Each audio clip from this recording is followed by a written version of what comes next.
Bom dia, Salmo 100, versículo 3 diz assim: Reconhecei que o Senhor é Deus.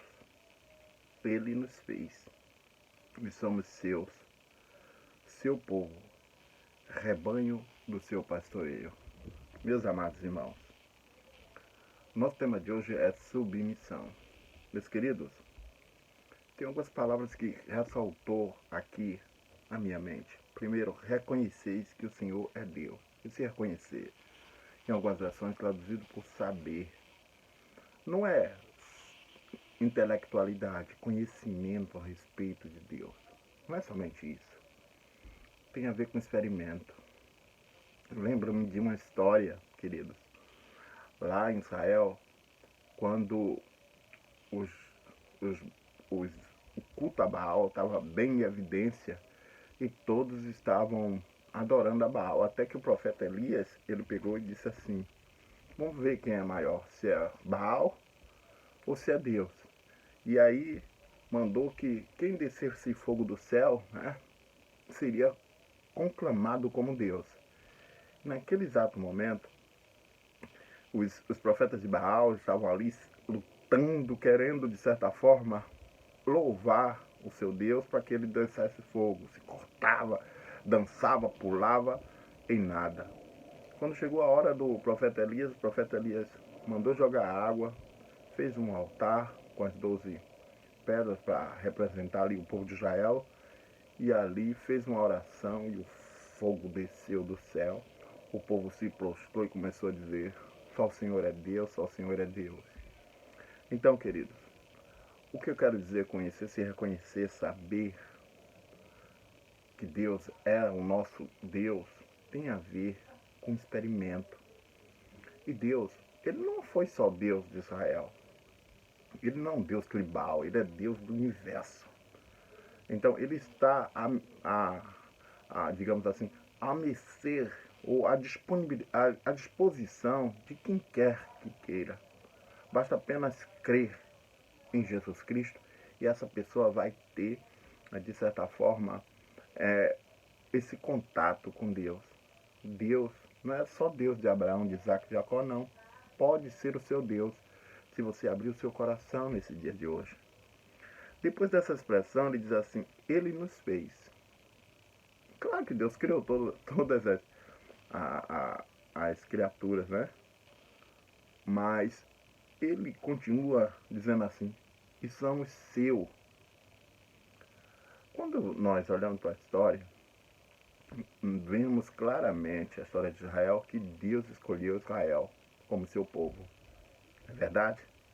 Deus escolheu o Israel como povo seu. Para você ter ideia, Israel nasceu do nada. Abraão casou com uma mulher estéril e ela não tinha como ter filhos. Mas Deus, depois de Abraão ter envelhecido, e Sara também, mesmo estéril, ainda envelhecida, praticamente mortos para virilidade, né? Para ter aquela criança, Deus ali foi lá e deu Isaac.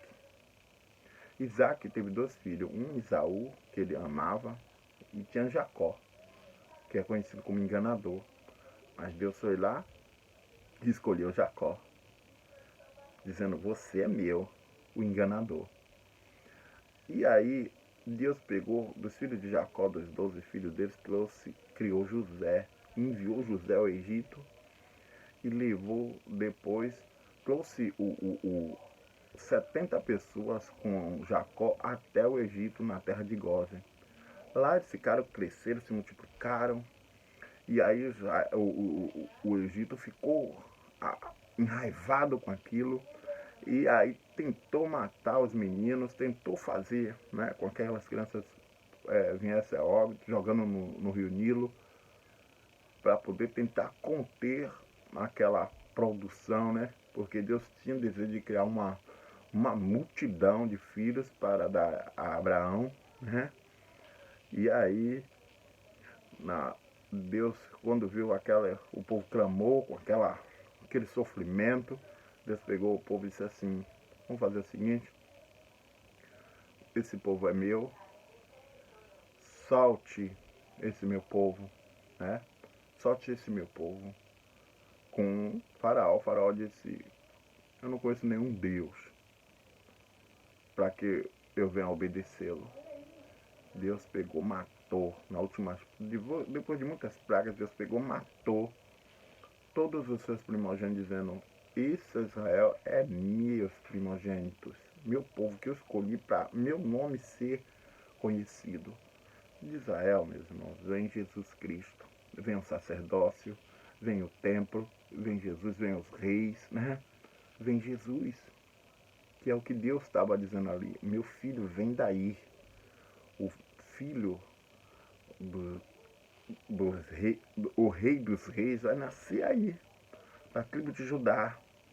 E aí, de certa forma, Faraó estava tentando conter, mas Deus disse, Israel é meu filho, dele vem, vou trazer meu filho deles, então solte o meu filho. E foi ali, no final desse embate, que eles soltaram esses filhos para a glória de Deus, soltaram Israel, e Deus mostrou, esse é o meu povo. Usou esse povo para fazer um monte de proezas, um monte de maravilhas para confirmar que ele é Deus. E aí no final o salmista diz, seu povo e rebanho do seu pastoreio. Deus é o nosso pastor. Deus é o nosso pastor e de nada teremos falta. Muitas pessoas não sabem que o Salmo se traduz assim, o Senhor é meu pastor e de nada teremos falta, porque Deus é que supre as nossas necessidades. Deus é a nossa herança. E o mais interessante aqui, irmãos, que é para fechar com o tema submissão. A pessoa tem experiência com Deus. Deus escolheu a gente. E como ovelha deles, devemos-lhes obediência. Submissão a esse Deus tão bom que tem nos escolhidos e nos chamado. Gente, meus amados irmãos, muitas pessoas têm vivido distante de Deus, buscado outras coisas. Mas o nosso Deus é um Deus poderoso. É um Deus que transforma, é um Deus que alimenta, é um Deus que cuida. Por quê? Não respeitá-lo como tal, como nosso pastor. Se somos ovelha, como de Jesus é, as minhas ovelhas ouvem minha voz. Devemos ouvir a voz de Deus através da sua palavra. Deus te dê uma ótima terça-feira e te abençoe. Shalom.